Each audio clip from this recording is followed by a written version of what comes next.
Dear students, welcome to the physics class.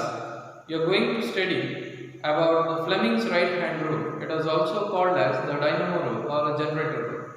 According to this rule, if you arrange the first three fingers of your right hand in a mutually perpendicular direction,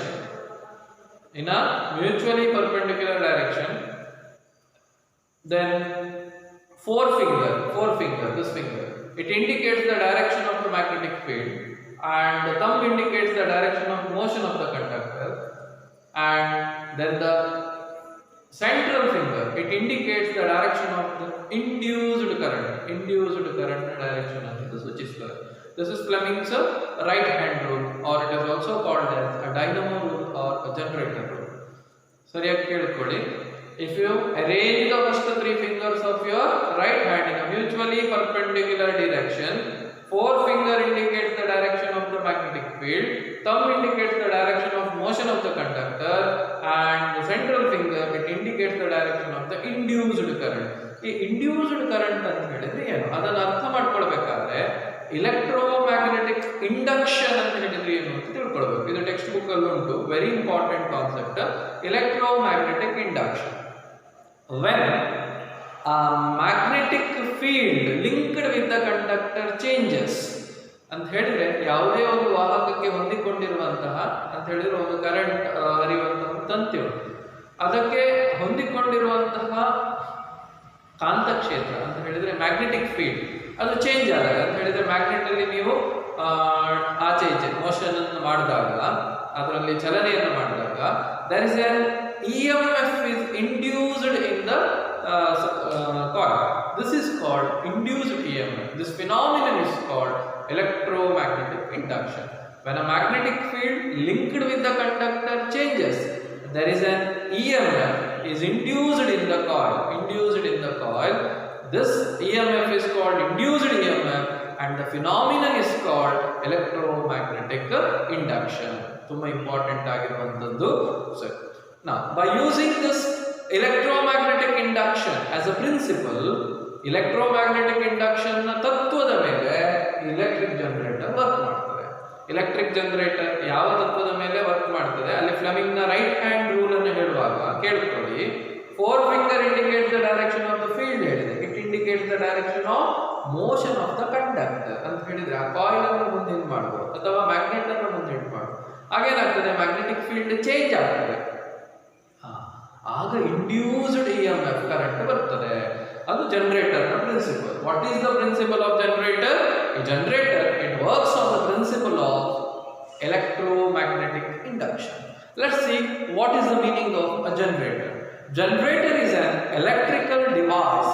It converts mechanical energy into electrical energy. Convert ಮಾಡ್ತದೆ. This is the diagram. ಇದು ಚಂದ್ರನ ಟಿವಿಯಲ್ಲಿ ಹೇಗೆ ಮಾಡುವುದು ಅಂತ ಹೇಳಿದ್ದಾರೆ. Let's see. Here ABCD is the rectangular coil. ABCD it is a rectangular coil made up of insulated copper wire.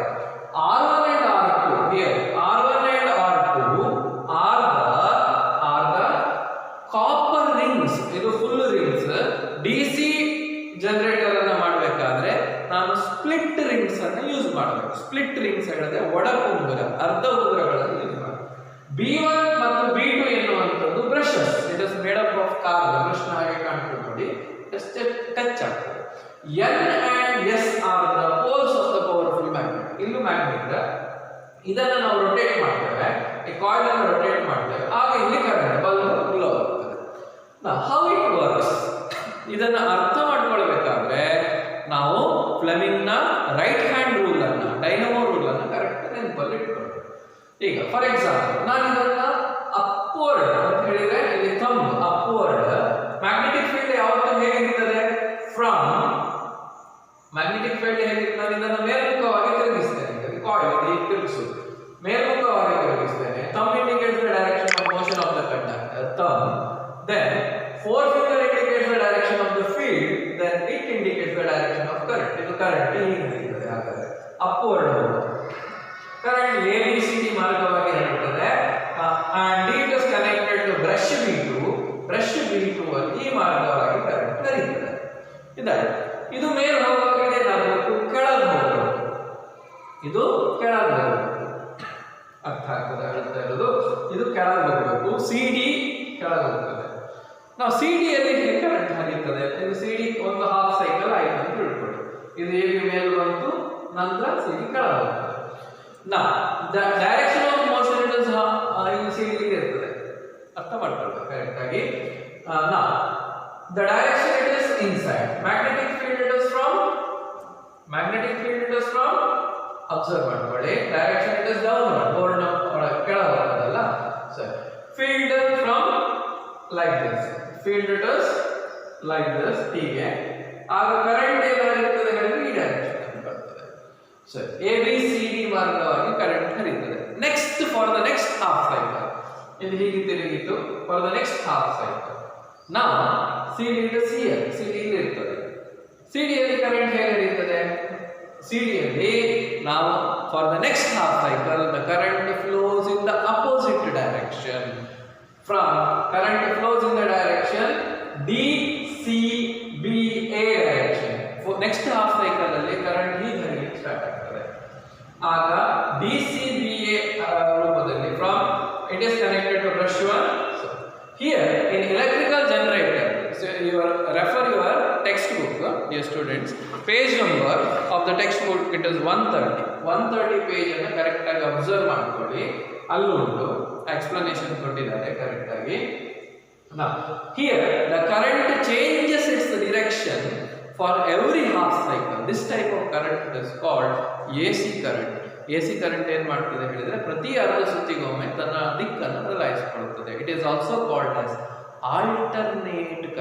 alternate current changes its direction for every half cycle. This is very important and it is used for the transmission purpose. Without the energy loss we can supply a power from one place to another place. But AC can be supplied. DC energy ಅನ್ನು DC ಅನ್ನು current ಅನ್ನು supply ಮಾಡಿದಾಗ ಅಲ್ಲಿ energy loss ಆಗ್ತದೆ. DC ಅಂತ ಹೇಳಿದ್ರೆ it does not changes its direction for every half cycle. AC current ಅನ್ನು represent ಮಾಡೋದು ಗಮನಿಸಿಕೊಳ್ಳಿ. For every half cycle it changes its direction.